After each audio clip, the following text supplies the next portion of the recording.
কক্সবাজারের ইনানীতে ৫০ কেজি গাঁজা সহ একজন মাদক পাচারকারীকে আটক করেছে বাংলাদেশ কোস্টগার্ড।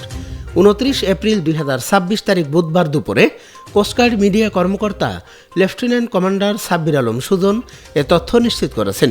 এ সময় তিনি বলেন, গোপন সংবাদের ভিত্তিতে জানা যায় কক্সবাজারের উখিয়া থানাধীন ইনানী সমুদ্র সৈকত সংলগ্ন মেরিন ড্রাইভ শপিরবিল এলাকায় মাদক পাচারকারীরা মাদক পাচারের উদ্দেশ্যে অবস্থান করছে।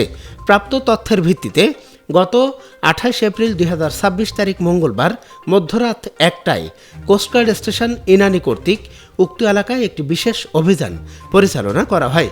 অভিযান চলাকালীন কোস্টগার্ডের উপস্থিতি টের পেয়ে পালানোর সময় একজন মাদক পাচারকারীকে আটক করা হয় এবং ঘটনাস্থল হতে প্রায় ১৫ লক্ষ টাকা মূল্যের ৫০ কেজি গাঁজা জব্দ করা হয়। জব্দকৃত গাঁজা ও আটককৃত মাদক পাচারকারীর বিরুদ্ধে পরবর্তী আইনানুগ ব্যবস্থা গ্রহণের জন্য উখিয়া থানায় হস্তান্তর করা হয়েছে। এ সময় তিনি আরও বলেন, মাদকের ভয়াল থাবা থেকে তরুণ প্রজন্মকে রক্ষায় কোস্টগার্ড ভবিষ্যতে এ ধরনের অভিযান অব্যাহত রাখবে।